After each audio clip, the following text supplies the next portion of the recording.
क्या आपने कभी सोचा है कि एक साधारण सा दिखने वाला सन्यासी कैसे भारत की सबसे प्राचीन और प्रतिष्ठित परंपरा शंकराचार्य परंपरा का उत्तराधिकारी बनता है? आज की ये कहानी है ज्योतिष पीठ बद्रिकाश्रम के वर्तमान शंकराचार्य स्वामी अविमुक्तेश्वरानंद सरस्वती जी महाराज की। ये केवल एक पद की कहानी नहीं, ये है तप, त्याग, संघर्ष और सनातन धर्म की रक्षा का संकल्प। भाग 1, हम लोग जानेंगे शंकराचार्य परंपरा क्या है। 8वीं शताब्दी में आदि शंकराचार्य ने भारत को आध्यात्मिक रूप से एक सूत्र में बांधने के लिए 4 मठों की स्थापना की। बद्रिकाश्रम उत्तर, द्वारका पश्चिम, पुरी पूर्व, श्रृंगेरी दक्षिण।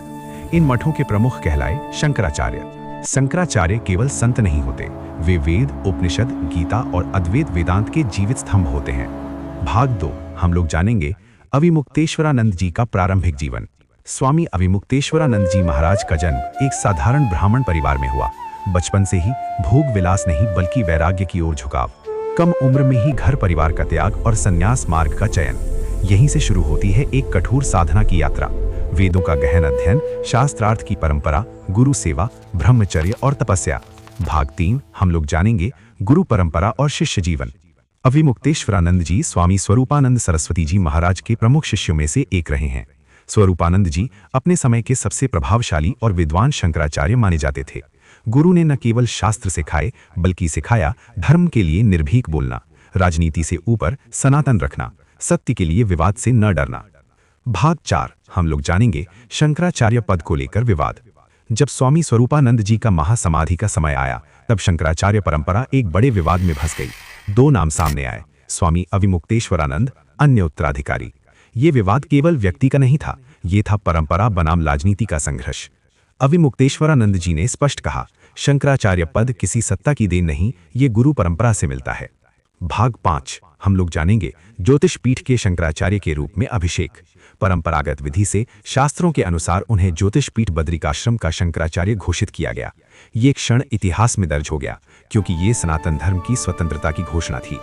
भाग 6, हम लोग जानेंगे समकालीन मुद्दों पर मुखर आवाज। शंकराचार्य बनने के बाद अविमुक्तेश्वरानंद जी चुप नहीं बैठे।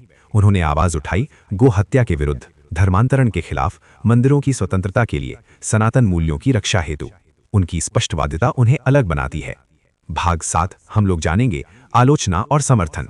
जहां समर्थक कहते हैं ये सच्चे शंकराचार्य हैं, वहीं आलोचक कहते हैं ये बहुत मुखर हैं। लेकिन इतिहास गवाह है कि हर सच्चा धर्मरक्षक अपने समय में विवादास्पद रहा है। भाग 8, हम लोग जानेंगे संदेश और निष्कर्ष। स्वामी अविमुक्तेश्वरानंद जी के जीवन से हमें मिलता है एक बड़ा संदेश। धर्म को बचाने के लिए मौन नहीं, साहस चाहिए।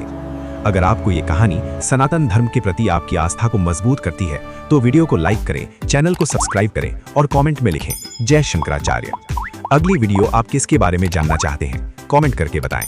नीम कुरोली बाबा जी के बारे में, परमानंद महाराज जी बाबा के बारे में।